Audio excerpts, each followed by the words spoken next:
Please rise for a moment of silence to honor all of the victims. A moment of silence to mark the one-year anniversary of Hamas's brutal attack on Israel, followed by a traditional Jewish memorial prayer, the Al-Malay Rachamim.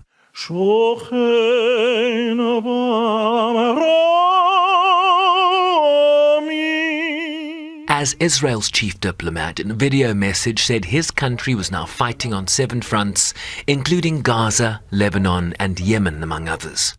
We still have a long way to go. Last week, Iran fired dozens of ballistic missiles at Israel.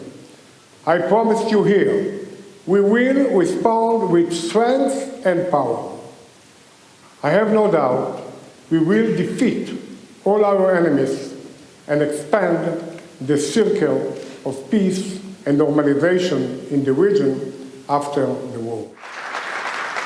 Views echoed by his UN ambassador, who described October 7th as not just another dark day in Jewish history, but their worst nightmare come to life. On that day, evil didn't knock at our door, it broke it down. Terrorists stormed our land, massacring, raping, and kidnapping our brothers and sisters. They showed no mercy. They butchered men, women, and children. Entire families, shattering lives, and tearing apart our communities in the most brutal and unimaginable ways. It was a day that tested our very existence, a day that seared itself into the collective soul of our people. It was a moment that shook us all to our deepest core, but it was also a moment that revealed something deeper, the strengths we carry and the resilience of our people. He also used the event to attack the UN.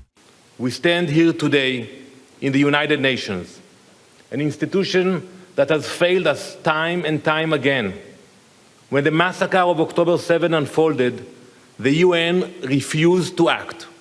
It could not find the most basic morality to condemn the brutal murder of innocent civilians. It could not bring itself to call out the atrocities for what they were. Instead of standing with the innocent, this institution remained silent. And when it finally found its voice, it did not speak for justice. It chose to vilify the country fighting to protect its people from the monsters who massacred them. The invite-only event saw ambassadors and diplomats from countries who have stood by Israel during the traumatic events of the last 12 months, including its staunchest ally, the United States, that was the only additional member state invited to speak. How do you mark a year since those kidnapped have seen the sky? How do you hope to heal when far too many traffic in hate? I don't claim to have the answers, and I don't think any of you do as well. But I derive strength from those who continue to put one foot in front of another, who bear witness to what happened so that it never happen again. Some hostage families were also present, among them Johannesburg-born Rabbi Doron Perez, whose eldest son Jonathan was injured in the October 7th attack. His second child, Daniel, was declared missing for 163 days, only to be confirmed dead in March this year. His body yet to be retrieved from Gaza. We've lost our way.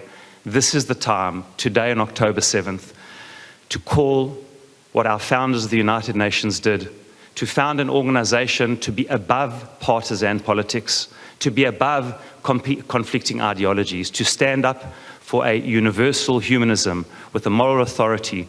And such a moral authority has to claim the unconditional return of every single hostage, not to reward, not to pay ransom. First, return every single one, that this House should make that resolution to bring them home, humanity to bring them home. This House can bring them home. And as the horrific and tragic attacks of October 7th are still fresh in the world's collective conscience, so too is the brutality inflicted on civilians in Gaza and now Lebanon. as Israel argues it's fighting a righteous war in defense of its people, a view unsupported by a majority of member states who have demanded an immediate ceasefire and for the cycles of violent escalation over the last 12 months to finally come to an end. Shervin Bryceby's SABC News, New York.